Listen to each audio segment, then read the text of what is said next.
You're listening to Nothing's Off the Table, the podcast where no subject is too taboo to discuss. Now, please welcome your hosts, Andy Barker and Lou Del Pree. We're switched. We are switched. That's all right. Does it confuse you?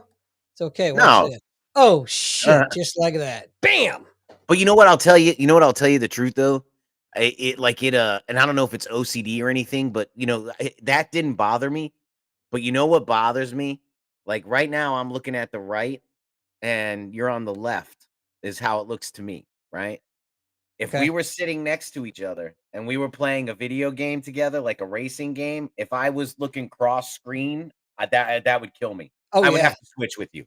There's no way. No, I know exactly what you're talking about. There's no way I could sit to the right of you and look at the left screen and play. There's no way. Yeah, I got so confused playing. We were playing Rocket League. Oh yeah, on Xbox, and we were sitting cross. I can't do it. I'm sitting there every 2-3 seconds. I'm looking at his screen, thinking I'm driving his car. Yep. I can't do it either, man. We'll have to move seats or switch controllers. We'll have to do something. Yeah, that has to be immediately fixed. But it's no big deal on here. No. Here I wasn't bothered. It was okay here. Anyway, well, it's Friday night, and we're an hour later tonight because Liam had he's playing on 2 teams this fall. So long story short, and now we'll keep it short. He's got practice on Friday nights now, so had to shift things to the right. But anyway, we're still here. Yeah, we're like herpes. Get your encyclovir out all you want. It doesn't matter. We don't care. Anyway, so Lou, you've been getting some games, man. I was behind the plate the other day. It was good. I'm always nervous I won't see the ball, but it's never a problem. But anyway, but when I get down there, I'm like, man, what if this kid has some heat, right? Like this 9-year-old's gonna blaze it in there. But I'm always like, what if this kid's got some heat and I can't see it? But no, it's good. I can see it. Had a good game. Thankfully, no issues, right? There was no major collisions out there, clouds of dust, or we're down in the weeds now, like -8 of the rule, trying to look at the interpretation. There was none of that. Coaches were cool. Kids played the game, and we were out of there in 2 hours. Wait, so was that your first game? No. Oh, okay. I didn't think so. It was my second time behind the plate, though. Oh, but okay. I've done about 16, 17 games on the bases. Excellent. But I haven't. That was my second time behind the plate. But all this week I'm behind the plate. So tomorrow I have a game, 2 to 4. I'll be behind the plate, and then Sunday I have 11 to 1 and 2 to 4 behind the plate, and then I have tickets to go see Am I a Racist? Oh, really? Yes, I do. Sunday, 5:10 p.m. at North Hill Cinema. Oh, that's cool, man. I can't wait to hear all about it. Oh, I think it's going to be fun, man. I did see What is a Woman? I don't know if you did. Yeah, I watched it at your place.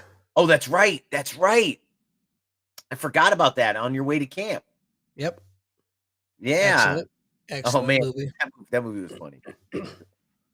I'll tell you what, the one professor, though, there's one professor on there, and I'll just go on the record now, right? But I'll tell you, I don't agree with him, but I respected the fact that he sat down and tried to defend his position, and he established rules, and he was very clear when he thought the rules of the conversation. I respected, how he conducted himself. Yeah, did he have glasses? They were sitting at a desk. I think so. Yeah, he was the professor, and he was like, "Look, I'm not. I'm only going to talk about this. I'm not. And he was talking about things, and he was asking questions, and he was trying to. I felt like he was trying to answer, get his point across. I didn't feel like he was combative. I felt like he established rules for the conversation, if you will, that weren't crazy. Yeah. And I always thought that was a good. I wish there were more of that. More. I'd have to agree with you. Yeah, for sure. We've lost the ability to talk.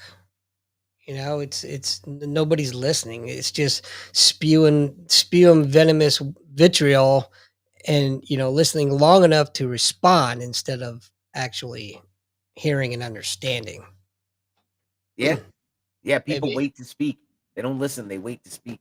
Yeah, yeah, and we've gotten so far away from any kind of actual dialogue.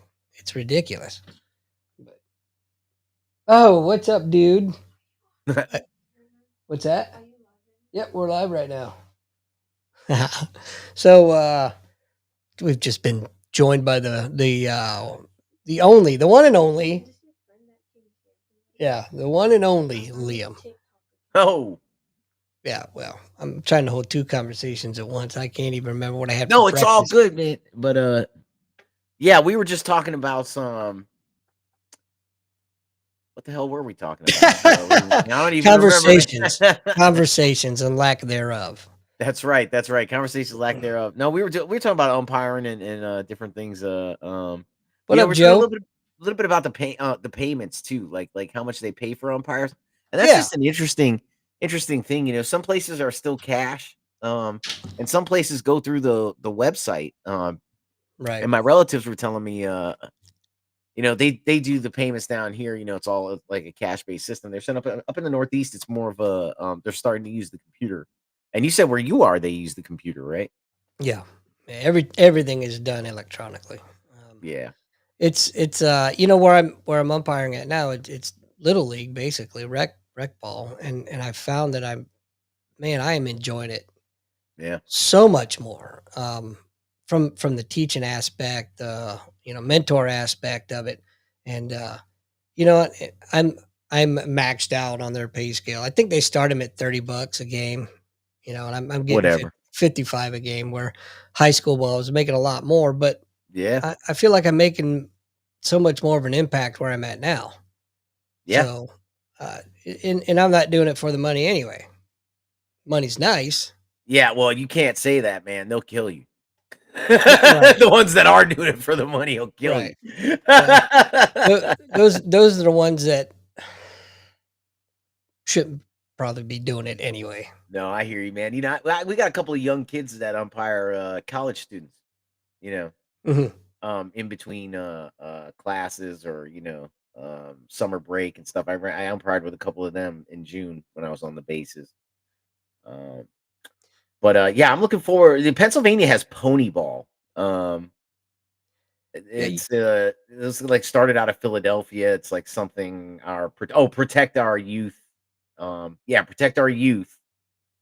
And they had a small end, and then like it was sometime in the 80s or something, it went national, and the end became bigger, and it protect our nation's youth. hmm, Base like keeping them playing baseball so they're off the streets and out of trouble. sure. Yeah, Um, yeah, yeah. so it's all pony ball in PA. I remember hearing about that, and then you broke it down for me pretty good last week. So that's cool, man. It's just loving it, you know. Yeah, it's a good time, But man. It's fun. it's crazy too because it's so busy right now in our house because Isabella's doing cheer, freshman cheer. So she's got her games that she's got to go to, and Liam's Yeah, playing on two teams. So we got two practices, and then we usually have two games a week, plus me umpire. And it's like, wow, yeah. keep It me gets busy. busy. It gets busy. Hey, one thing I'll tell you, I want to say is, second time behind the plate. I like I like the big goofy plastic simple indicator that costs like $2 or you can find at the bottom of Fruity Pebbles. I like that one, man. I can see it. It's easy. You know what? The best gear in the world is the gear you're the most comfortable with. Oh yeah, yeah. I mean, I bought one of those like ones you can like, the you could feel if it's, 2 or 3 or 1 or 4. And I was like, Mhm. this is nice, but you know what? Like when I don't have my glasses on when I umpire. I don't need them, Hmm. you know? But I can't see the indicator. Like that one, I'm like, I think it's 3. Like I have to I start Oh, questioning myself, I'm like, yeah. because so I was like, you know what, man? Yeah. You know what? I just so happen to have this one sitting right next to me. Yeah, that's one I have. I don't like it. I love it, man. But I can't again, see it. it's Without personal my glass. preference. Yeah, personal preference, right? 'cause I have sunglasses on that I wear that aren't prescription, they're just sunglasses, you know? Mhm. But, yeah, I can't see the numbers on the small indicator like that, so I like the big goofy one where I'm like, "Yep, yep, perfect." I don't know. I probably got half a dozen in my bag Oh, just in sure. case, you know? Um, no, but this season's been it's been a lot of fun. We I'm gonna tell on them. I'm not gonna mention any names, but our first game of the season, before the game even gets started, we had an ejection, and it was and I'm gonna talk about it because it's a great learning point. Yeah. Um, the umpire, the plate umpire went down there and you know, basically it was a question about time. They were gonna start early, and Uh-huh.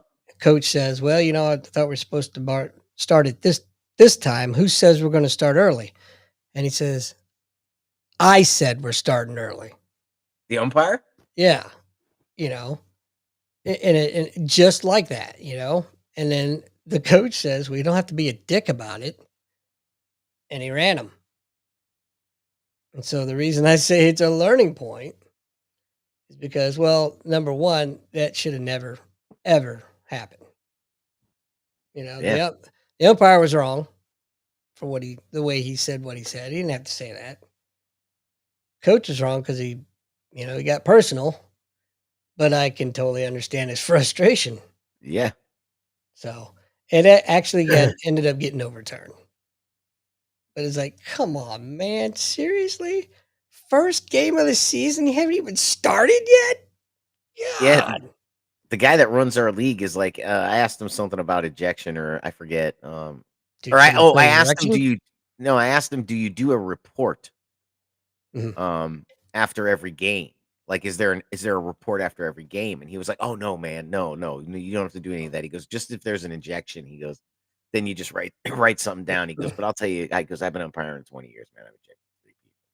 He's like, "Just work with them. They're fine, man. They're not Yeah, he's like, "Just" %, man.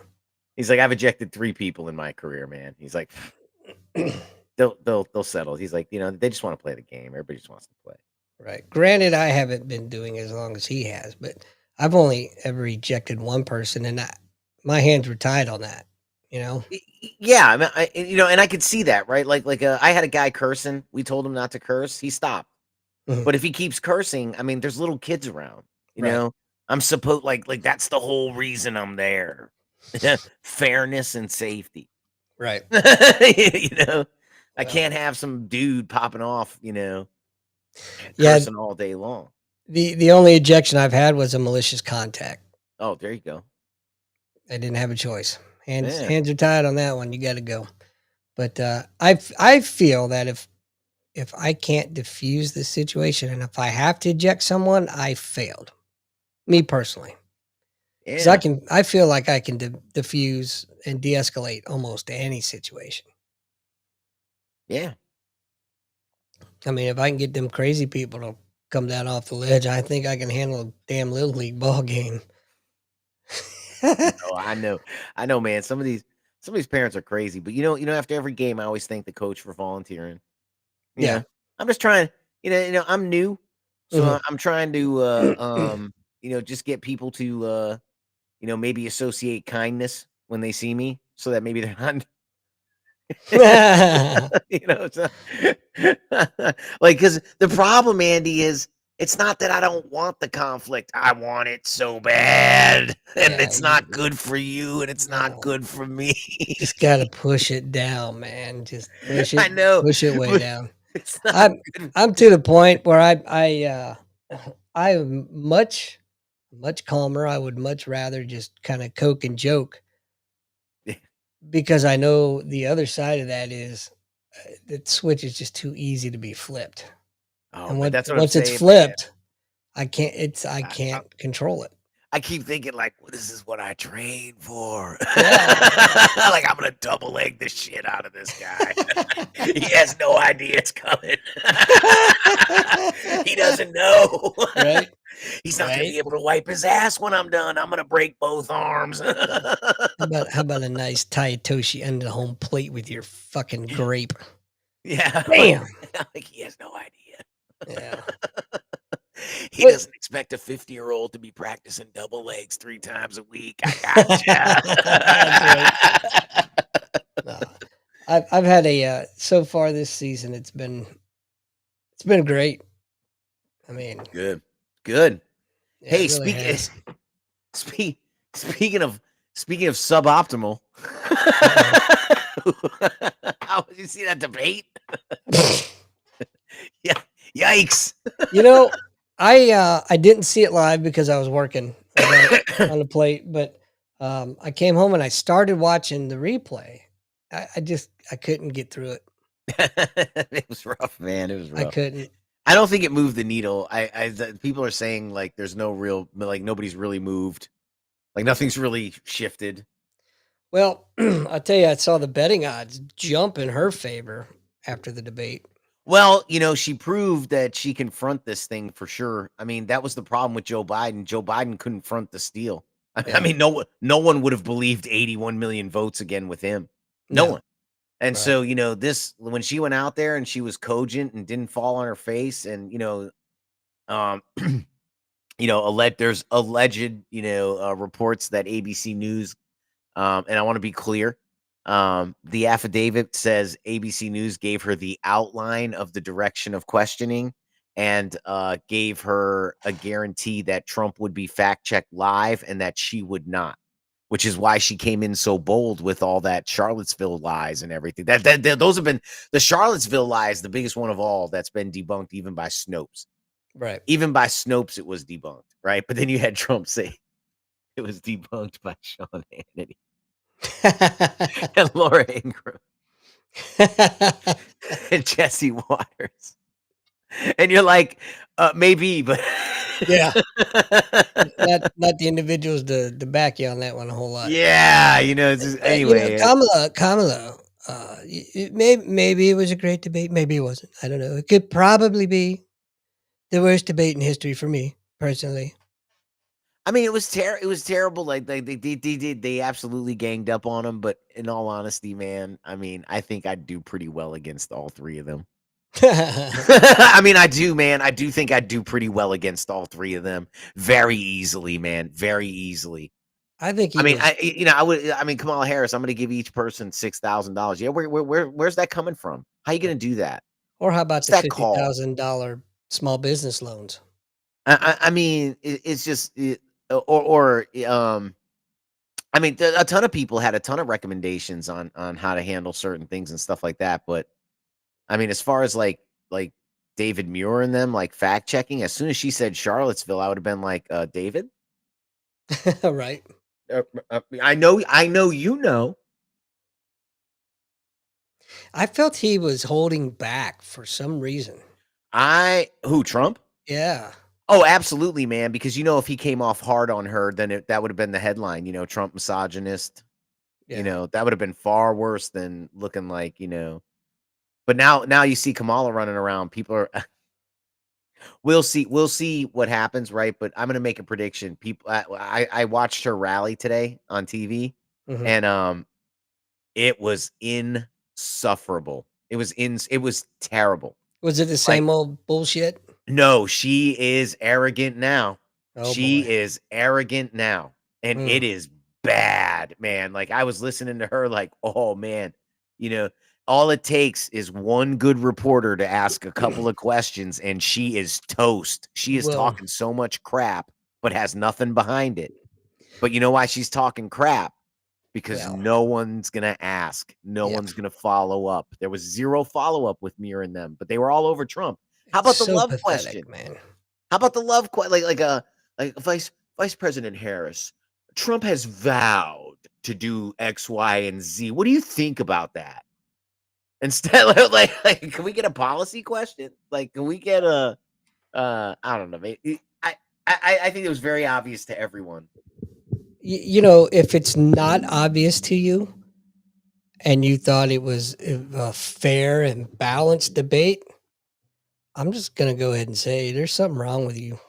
No, I think people know, right? People know that Most people know, but there's the fringe out there. And Well, that's the one I'm talking about. I think that this is why they're excited, and this is why you saw the betting odds change. Frankie V. Kamala Harris proved she can front this. Right. She can get within the margin of cheating, Yeah. right? If you will. Yeah. Like no one would believe if we start counting and Pennsylvania shuts off again at midnight and everybody shuts off at midnight and all of a sudden we have, truckloads of votes showing up and courts are saying, "Oh, we got to count them all, man, even though they're spelled in Cyrillic." That's Russian, or anyway, they'll say all that, right? And then what'll happen is they'll just back off, like it'll never occur. Mhm. They'll bring it all up, they'll do it, and then they'll just walk away. Sounds really familiar. I think Mm, so. I mm. think so because she makes it look like um yeah, maybe people did switch, right? Because she doesn't sound half dead. And Instead of Biden, they would have been like, "Oh no, man, there's no way. There's no way you found 500,000 votes. There's well, no way." that's why they pulled the coup that Yes. they pulled. I say to any liberal voter, any liberal progressive voter, just walk me through how you voted for your candidate for president. Just walk me through how you voted for them. Just walk me through it. W And I'll tell you what, as a Ron DeSantis supporter, I'll walk you through how I ended up with Trump. But walk me through how you voted for Kamala Harris, and I'll walk you through how I voted for Ron DeSantis and ended up with Trump. well, Trump's a racist. Well, I just don't think they can. I mean, if you don't That would be the understand, response. I'm just saying though, if they don't understand that Kamala Harris was put there, you know, like like like they put her there. Is it is it so much that they don't understand, or is it just 100% complete total denial because of I think it's tribalism? worse. I think it's worse. I think they're confident in the people behind her. I Hmm. think they know she's a sack of nothing, but they're hoping it's Obama behind her. I think is what they're hoping. I think they're Hmm. just banking on, well, Obama's behind Shit. her and she's got all of Obama's people, so she won't really be making decisions anyway, right? Because word on the affidavit too is that Joe Biden's been completely removed from um Joe Biden's been completely removed from like the president. Like he gets his Well, mandatory daily briefing, but he's been completely removed from the processes. Like it's it's pretty he's doing nothing. it's pretty obvious, Yeah. because he's spending all his time on the beach, you know? Right, right, or campaigning, and so that's why they're saying right now, is the government will run the way it's running right now, right? With Blinken making State Department decision. Blinken sets foreign policy. Um, the other guy was chief of staff, Ron Klain or somebody else. But yeah, anyway, there's like 3 or 4 main players at the direction of Obama. Which we never figured out who Obama's at the direction of, right? Because he's not the main guy either. But point being is I believe all of these progressive voters, right, except for the stupid, right, but the non-stupid and above, right? Because I have met some stupid people. I mean, I have met some very poorly educated people, man. Just poorly educated. It's not their fault. God bless them. But holy shit, man. Holy shit. If they couldn't speak English, they'd have died a long time ago, man. A long time ago. Um, because we prop the weak up. But I'm True. not here to say it's good or bad policy. I'm just here to say we prop the weak up. And that's you know, It's true. sometimes those chickens come home to roost. Indeed, sir. But I think all the progressives and up who are not stupid and up, they just are comfortable that she's a figurehead. Like it's okay if she's not in charge. I know who is, or I believe I know who is. So it's okay. And Right. I like them. And I'm okay with deceiving everyone. I don't care, right? Because they did a survey. 78% of Democratic voters think it's okay to lie to prevent Trump from winning the election, and it's okay to cheat in an election.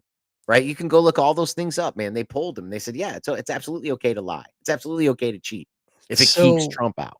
fucking ridiculous, man. Yes, yes. So they're okay with that. They're okay with Kamala Harris not being anybody, like not having any policy, right? If you look at Twitter, right, which really you shouldn't, because majority of Twitter accounts are overseas, right? And Twitter's not a window, right? I think Michael Malice talks about this a lot, right? Like how television is not a window. Okay, watching the news is not a window. That is just as choreographed, just as edited, just as put together as, the Big Bang Theory, right? But there are people in this world who believe they are looking through a window, and you're not, you know? Um, so I think they're okay with that. They're just okay with her being the figurehead. Like, that's okay. Yeah. Well, they know her track record. And there has to be some pretty strong suspicions, if not just downright open knowledge of who really is pulling the strings. I think it's probably Soros myself. Yeah, a conglomerate, a Yeah, conglomerate. total conglomerate. Yeah. And I think the reason they're coming out of the woodwork, right? And this is my theory. I haven't heard it from anyone else, but I mean, or maybe I've heard pieces of it and put it together. Who knows, right? But because the reason I do this is I always want to give credit where credit's due, right? 90% of what I have is not original. I got it from all other places and just put it together, right? But I think, oh man, see, talking about how I put it together, I lost it. So I don't think anything. Well, we were talking about who's pulling the strings. Oh yeah, conglomerates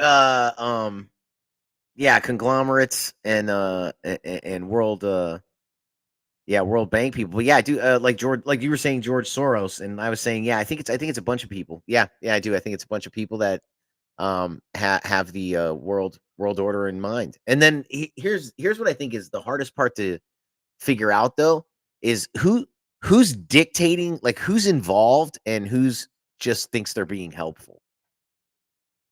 I think that's very hard to separate. Who's dictating is definitely no one we've ever heard of. Right.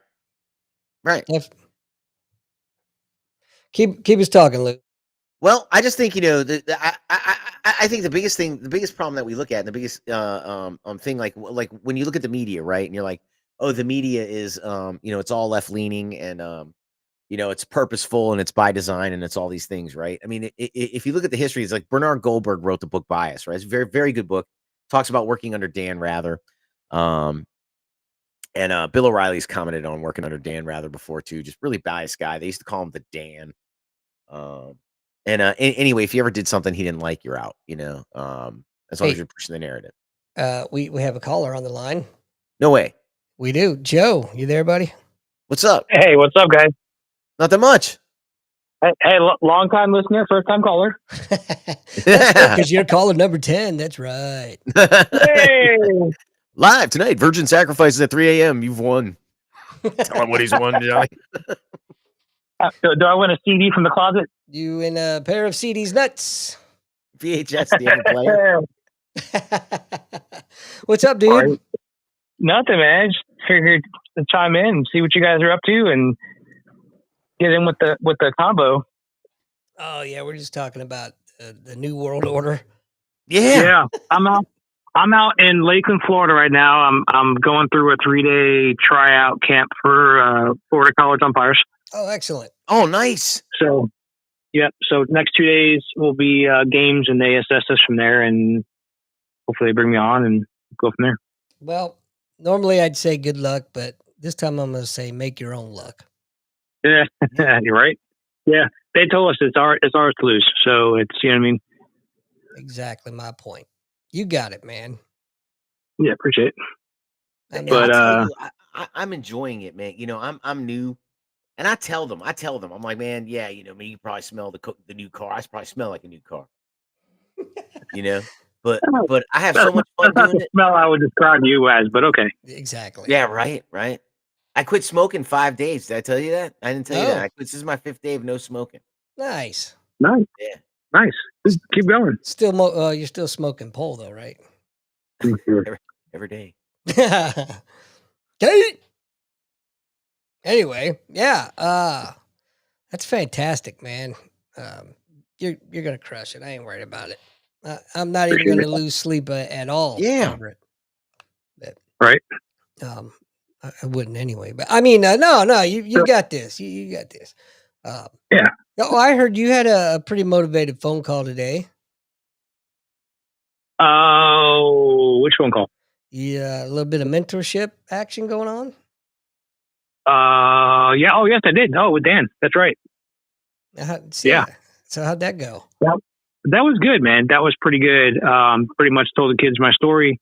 And I talked to Dan actually just recently too. I kind of hit him up. You know, I did talk to him earlier. I was busy, and I hit him up again tonight and said, "Hey, how do you think that went?" He said it went real well because those are two of the more reserved kids that they've got. And by the end of the conversation, they were really kind of starting to open up. So nice. I think kind of started getting through to them a little bit and making them see things. And I've told my story to Dan, and he's like, "Dude, you're like the poster child for what we need." Because I went from high school dropout, GED, jail time, military service, you know what I mean, retirement. It just kind of works out for, I guess, a lot of kids that are just kind of in that no zone of, you know, of what do I do? Where do I go? I'm not sure I can do this. Well, most of them think that they're the only ones that's ever gone through this, right? So it's nice to hear success stories of people that were in their shoes. Yeah. Well, good on you, man. Yeah, appreciate it. I told him, I said, look, whatever you guys get in at, you know, even if you guys get in on the ground level and you guys are, you know, painting boats or, you know, mopping floors, whatever. I said, there's always room for growth somewhere. I said, you don't have to stay in the rate you're in. You can always look to cross rate into something else. You know, you get a degree, you can go to OCS. There's other things you can do if you feel stuck, especially in the first few years of being in. So, you know, don't let it get you down if you don't feel like you're going anywhere. There's always another opportunity you can look at. Yes. Faux show. Faux show. It's so different. I got invited to work with the Chief Selects, the reserve Chief Selects out here. There's a reserve center. And you know, it's a lot of retirees that come out to help them. I noticed that. That's really cool. You don't see that a lot in the active duty messes. It's a lot of retirees, and these guys are driving, man, to make sure these chiefs, you know, these Chief Selects get an experience. I was very, very impressed by that. To say that up front. But I got there, and there's only a couple of us that were active duty. And it's, you know, there's always a little bit of a difference between reserve and active duty. And I told the guy, I said, I'll tell you this, man, I never, when things were equal, let somebody tell me they were senior to me. And you know, I always get this look like I never, like in a room full of chiefs or, you know, whatever. I never let somebody tell me they were senior. We're all chiefs. I said, but I have told people I'm senior to them. And they always like look at me, and I'm like, I'm just telling you right now, I'm coming in like a freight train. And if you let me, I'm running right over you, man. I'm just telling you that right now. and they all have these wide eyes. And the reserve chiefs, who are great dudes, but they don't get a lot of this stuff either. You know, they don't get a lot of the intense like, and so, you know, they're looking, and I'm like, I have things, and I further explain, I have things to do, man. I got to get it done. I don't have time to figure out I'm in charge. When I walk in the room, I'm in charge until someone else is. I'm alpha till I meet one. I mean, you ain't wrong. That's great, man. Speaking of a little bit of mentoring, though, Lou, I don't know if you ever met. Did you meet my friend Ricardo? Ricardo Tubbs. He promoted me lieutenant. I don't know if I did or not. I may have very briefly. I know you've talked to him at least probably on the podcast. Yes, no, I know the name, I know the person, and I have a visual. Okay, I wouldn't trip over him and not be like, hey, wait a minute. But so his stepson joined the Coast Guard. Just graduated from boot camp, and Yes, we do, Frank. oh yeah, for sure. And so they drove out 2 days ago. Ricardo just left this morning, but um, his son is now stationed here in St. Louis, and he's on the sister ship of my neighbor's boat. So Oh, we're hooking him up. We're getting him all squared away. yeah.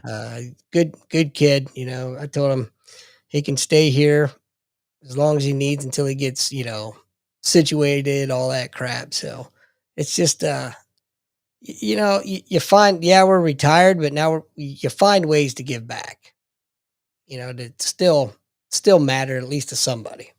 Yeah. Yeah, So exactly. it's Nice. pretty cool. It's cool. And I told him that he's going to be the saltiest fucking seaman by the time he gets to his ship next week after hanging out with us. Right? Yeah, we'll get you up to speed there, shithead. Yep. Motherfucker was standing at attention on my back patio the other day. I'm like, knock it the fuck off. Oh man. It's Golly. fun. It's fun to see the next generation, It is, man. And the motivation and the drive, Yeah. I remember when I had that. Yeah. It's a long time ago, but I remember it, I think. Anyway. Yeah, no, Frank, you're man, you're spot on, dude. Frank wrote in here, need more Chiefs and less E9s. Or how about guys trying to make E10? There's no E10. Right. No E10. No E10, Yeah. fellas. Oh, but they try. Oh man. Not all of them. No. The best cob I ever worked for, ever had was a red stripe cob. Red stripe Oh master yeah. chief. Yeah. Yeah. He was on his 5th or 6th cob tour when I got to the boat. He was a fucking master chief, man. Let me tell you, Hated in everyone. every sense of the world. He didn't take crap from anybody. He looked out for his sailors. You know, it was a fun mess to be a part of. I remember we're on deployment and we're sitting in the goat locker, and the cap comes down and he tells the cop we're gonna do something. Cop says, "No, sir, we're not doing that." He said, "Yes, cop, we are." I said, "No, sir, we're not. That's fucking stupid. We're not fucking doing it." You know what the captain did? Turned around and walked out. We didn't do that shit. Yeah. But you know what? That's at the point when what are you gonna do to me?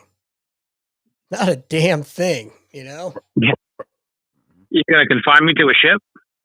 Yeah. Yeah. I mean, one successful cob tour is incredible.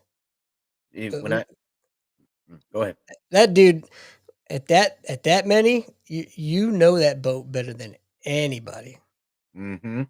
So it was just pretty funny. But That's what when I knew I was right, I would tell people, just put your name clearly on whatever paperwork you generate, because I want people to know it was you. that's I right. want them to know in the end it was you. Right. Please. When you know you're right, man. When you know you're right. Oh yeah. Funny thing. One of the genuines, right? First year genuine. Really nice guy, really good guy. I was a crew member on the Constitution. Right.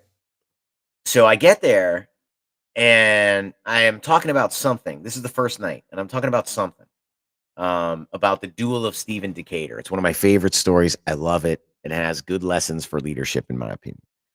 So I'm talking to them about how I would like to tell them about it. Let me know when they're training, right? I'm just asking them simple questions that, of course, they cannot answer. They have no idea when they're waking up. They have no idea. They have just no idea on anything, right? They're just completely, they've forgotten. You know how it is, man. Oh yeah. When you get the chief selects, they've just as soon as they're selected, they forget everything. Yeah. You turn into a blabbering idiot. Oh my God, man. So all I'm trying to do is figure out when is the next time they're getting together to do training, and I will come and I will give a 15-minute presentation. Okay. It took me, I shit you not. I got my answer 7 days later, and not from them. So anyway, long story longer. the Jalen there, right? I don't say anything about being on the Constitution, but I brought some stuff with me, right? Like I brought the crew card, I brought some, just little things like if I don't know what's going on, right? So I have a hip pocket. I just come prepared. I'm a chief, right? I'm a chief. I come prepared. Right. Long story longer. Dude starts telling me about the Constitution. And asks me about the 7th frigate, right? And I'm like, I don't know. But he's like real excited, and I'm like, I never heard of that, man. And he's like, no, it's this, it's that, it's this, that. And I'm like, I don't know, buddy. And so I pull out my crew card, and I'm like, I don't know, and I never heard that, So, but he's real excited, right? And so what pops my radar, and what I end up teaching one of the guys later is, did you see how excited he was to tell me this information he was 100% sure I didn't have, right? He was super excited. I said, that's what threw my radar up, right? Because I was at that command, and to trade in information on that ship, that is the currency, Mhm. right?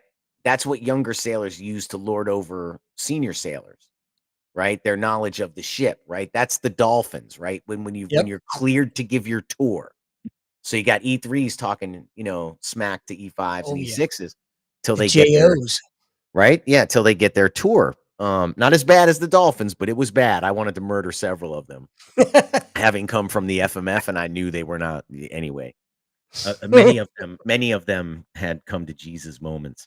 But anyway, that's what raised the hair on the back of my neck. Was like, wait a minute, look how happy he was to rub that in my face. I know I mean, who wouldn't be? Right? If you had that, who wouldn't be? I said something's wrong with that information. Right. So I consulted the book. And anyway, long story longer, you could make it you could make a case for either, right? You can make a case for either, but because I don't want to tell a brother he's completely wrong, and I left it to him to call the museum, because if I call the museum, I won't say it like he would. Mhm. You know what I mean? So I Yeah. want him to call the museum, but according to the textbook, the Bible, no, there's only 6 original frigates, man. You don't have a 7th. And that's why I was like, I knew, somebody would have rubbed it in my face earlier. Right. That's what I was trying to teach the Chiefs. Somebody would have rubbed it in your face earlier. It's very rare you find a zebra in a herd of horses. It's very rare, because they would have rubbed it in your face earlier. Yeah. That's the world we live in. That's hilarious, man. Yeah, I would have, if I would have been there, I would have been crying bullshit, because I know you, and I know your love of history, and I know, I've heard a lot of your Constitution stories anyway. Mm. And in the back of my mind, I would be thinking, there's no fucking way he's getting one over on Lou. Not on the Constitution, no way. So that would have raised a bunch of flags for me as well. Yeah. Yeah, I was like, the first thing I thought of was, I know 5 different sailors went through my head as who would have rubbed that fact in my face if he could. I was like, this guy would have done it. This guy would have done it. This guy would have done this guy. No, this guy would have hung that over my head like a fucking, you know what I mean? Like, Yeah. so I was like, why did nobody hang it over my head, man? And I actually did call my buddy who was the bosun on the ship, and I was like, you ever hear this crap? And he's like, no, man. He's like, but he goes, I would have to look in this book. And I was like, oh shit, I still have that book. And I found it. And what the book says is it was built off the plans of it, but it was never a part of the original requisition of 6. But it was finished before 2 of the original 6. And it was given away as a gift. So it's like an afterthought, but it's not considered one of the book says it's not part of the original because it's not part of the initial commission and funding. And it was promised by somebody like what so basically in history what happened is we promised it to the Tripoli pirates. We promised that ship because we were having a delay in supply delivery, and when they went back to the Congress, they were like, hey, he promised the ship, and they're like, well, I guess we have to do it then. But so that's what the book says happened along the historical lines. They were like, so it's often referred to, but they said it's not really a part of. It's 6 frigates. Interesting. But I would leave it to the Constitution, is what I told my brother Chief. I said I would leave it to the Constitution, and I thought you should probably call instead of me, because I'll be like, "Is this bullshit true?" They might say no just to get me off the phone. Right. But if you call and have a case to make, you might. Who knows? I said, so it's better if you call. And he probably won't. I don't know. I was gonna leave him the book and I forgot I took it home, but I'll see them at the Khaki Ball. They have one in Pittsburgh. It's a second annual. I bought 2 tickets. Oh, nice. Yeah, one by accident, but I told him keep it as a donation. It's my fault. And anyway, so I have 2 tickets. So I'll be going down to the ball, but I'll give him the books too, because he's into history too, man, and he knows a lot. And we had some wonderful conversations, man. And in fact, maybe I can get him on here one of these nights, and we can go through a little bit of the history. Maybe you could get us to argue. Well, that'd be fucking great. Now, is he a select, or is he? No, he's genuine. Oh, okay. Yeah, he's genuine. We were talking. Yeah, no, I wouldn't bring a select on here, but no, they're not really people.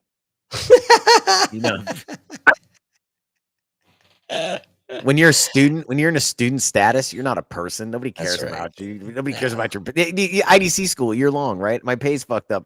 They'll fix it at your next command. That's right. What? Oh, we only handle staff here.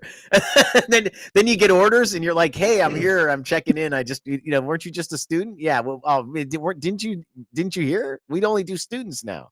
you guys complain, so we only do students. Staff is over at the main. That's what would happen. Oh, of course. Yep, you're. That's why we call you slugs, because you're. Like Lou said, you're not even human. You're not a person. You're not even human fucking beings. Like I told my wife, don't name it. Don't name it. Oh my God. Can't name it. It's gonna think it's somebody. That's right. Then we're gonna have to listen to it. Right? You gotta teach it and feed it. You could go through life with NMN. Oh. That's messed up. You're fine. You go through life with that. Actually, I don't think that matters anywhere but the military. Has a judge ever intervened in a naming? I mean, I've heard some outrageous shit. I have heard outrageous crap, man. I don't know what you're talking about. My cousin Chlamydia, that's a beautiful name. Come on, man. I'm trying to drink coffee. That's stains. This ain't water. This is coffee stains, man. Yeah, but have they ever intervened, man? Have they ever intervened? Nope. I'm going to go out on a limb and say no. Joe? No. Yeah, I don't think so. Anyway, what other than after you get done with your tryouts, what plans you got? Well, so there's the 2 plans. There's the one where they say better luck next time, and I just moved back on to high school and everything else I'm doing now. And the other plan is they say if they like you, they want you back. I got to come back in 2 weeks for another 3 or 4 day camp for 3-man mechanics, I believe, and more in-depth book work. And then there's one in October where they're bringing some, I forget what his title was, some guy from Kansas City or something like that, some D2 head director or something or other. Is it John Brower? I don't recall what I think I said his name was. That sounds kind of familiar, but they said he's coming out to Bradenton beginning of October for their last, their training camp at that point to get ready for, next season. Cool. So, but there's the tournament we're doing this weekend, and I guess it's the actual JUCO tournament that they got all D1 coaches out looking to recruit a bunch of these JUCO kids. So I guess this is a pretty big tournament. I trying to find like some info on it, but there's a lot of teams from all over the place coming to this tournament to get in front of some of these coaches to try and move up in the ranks of college. Nice. So pretty important for them. So it's kind of equally important for me in a way. Heck yeah. So make a go of it. I ran to one guy when I went down to Vero Beach in April, I think it was, down to the MLB, the 1-day camp they do. There was a guy there. I want to say he might be from Dominican Republic or something like that. He's definitely, he works, winter ball or whatever it is. And racist. In the other country. And then they come here and they work, all the other seasons, I guess, whatever it is. So he was already invited back to the MLB actual school. So they actually picked him to go in January. But he's here today just trying to get more experience, I guess, under his belt. Huh. Nice. So, yeah. That's cool, man. There's about 25 total in the class. So should be pretty good. Pretty good time this weekend. I got my fingers crossed for you. Appreciate it. It's that or the arthritis. I don't know what it is, but yeah, they're crossed. I'm just not sure why at this point. Who was the guy? Tell you what, go ahead, Joe. I did a softball tournament a couple weekends ago in Lake City, Florida. It was, I don't know, over 100 degrees out. Oof. Very little cloud cover. All I have to do is 6 games, 3 in the bases, 3 on the plate, all consecutive. And like I had just enough time to run the car, change, and get back to the next game between base and plate. Damn. So by through game 5, I'm starting to feel it. I got cramps in places I'd never had cramps before, and I was like, I've never had that happen to me ever. Following week, I was drinking a lot of water to get myself back up the par. So hoping this weekend is a little more toned down as far as the heat, and I can kind of get back into the saddle. Damn. Yeah, be careful, man. Yeah, it gets. I just bought a new Gatorade bottle, man, for being out there, and I picked up a because I know what you're talking about. I had 2 back-to-backs on the bases. No, just hot as hell, no cloud cover, and I was like, you know what? I need a cooler backpack. So I picked up a cheap, like $25 cooler backpack. And I just got a new Gatorade bottle, but I put it in there with some ice and keep it cold. And then it had I found one with a front snack pocket that I could put my rule book, coin, brush, all that stuff, separate from the actual cooler portion. So, that's been very helpful. Like I said, it was like a $20 solution, that cooler backpack. Yeah, those cooling towels help out too. Oh yeah, that's on the side of it. Those are pretty amazing. But, yeah, it definitely gets hot out there. I'll tell you, it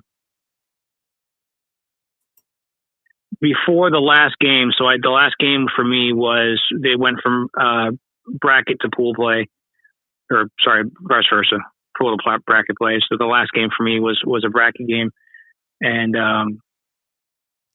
we had the 2 teams out there, and I pulled an old Mike B out, and I was dragging. So I downed a armor. I ate a tangerine orange real quick, and I'm getting out in the field. I'm like, all right, I'm waiting for this stuff to kind of get back in my system to kind of start picking me up. So I got both teams out in the center of the field, and I gave him a Ric Flair chant. And afterwards, the coach thanked me. He's like, hey, appreciate it. Thanks for that. I said, look, coach, that wasn't for them. That was for me. I needed some energy. Right? No doubt, man. No doubt.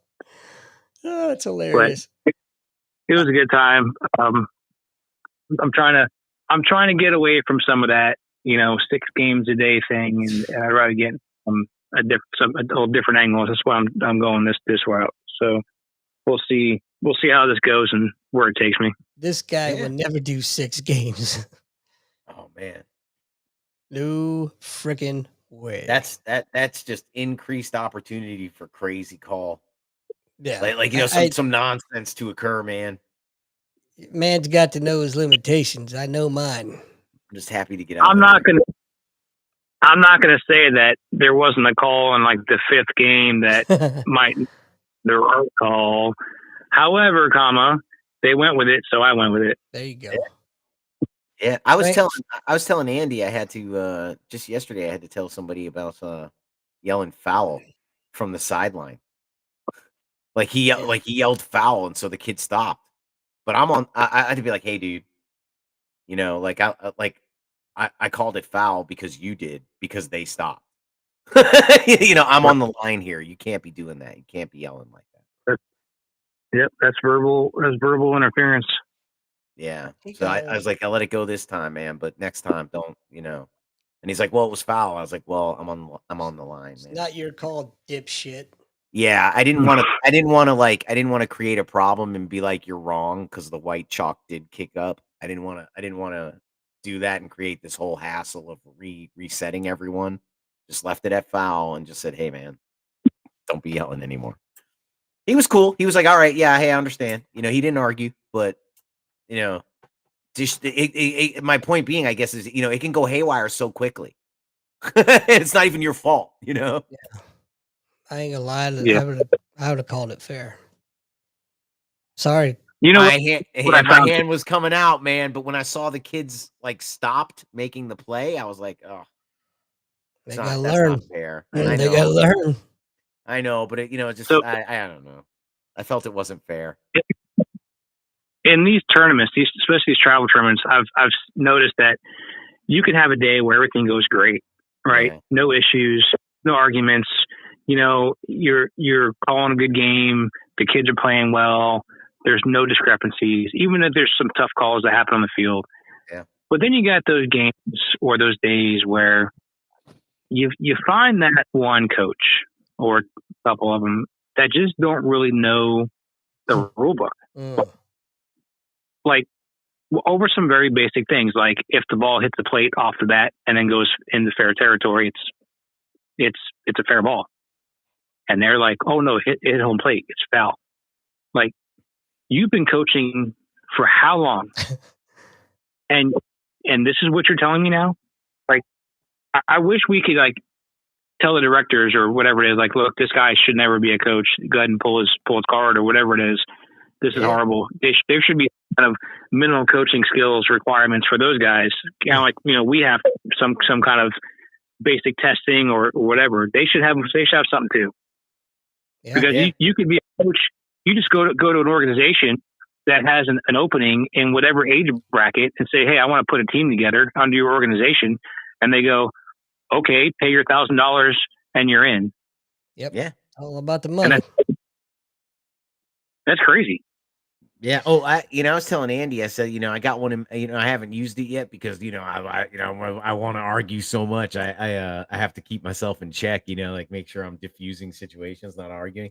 But I was telling Andy in my back pocket, you suck. Yeah. My kid knows 643 = 2, coach. I mean, I can't count the amount of second basemen I've seen or shortstops out there who look like the third apostle when the ball's hit to them. Like they're the 13th apostle out there. Like, what do I do, Jesus? I was saying, my kid's not out there like the 13th apostle. That's the other one that's in my back pocket. Those are the two. It's just like, where do you get that ball? And the kid's like, I thought the shortstop had it. And the coach is like, you are the shortstop. Yeah. Oh, I'm telling you, man. I was out there one day. Dude's complaining to me about me. It was a 2-man job too, right? He's complaining about both of us, and like, how many times your third baseman drop a line drive that was in his glove, in it. I mean, I'm gonna check his glove not for glue, for a goddamn spring. Like someone messed with this kid's glove at night. They had to have. Like, you don't drop shit like this. Like, normal people don't drop shit like this. So you're saying he was special? I'm saying he sucked. He belongs in right field. I've got one last comment, and then we'll get out of here because we're past our time. But Oh, yeah. Hey, thank you for reining us in. 10U with walkout music is the most ridiculous shit I've ever seen in my life. And announcers? How about announcers, right? Like Frank talk about broadcasters making, effed up calls or questioning your calls. But announcing the kids batting number 10, Lucas. Yeah. Yeah. My mind's blown. None of your kids, none of them are going to make it to the big leagues. None of them probably going to play next season. What the hell are you thinking?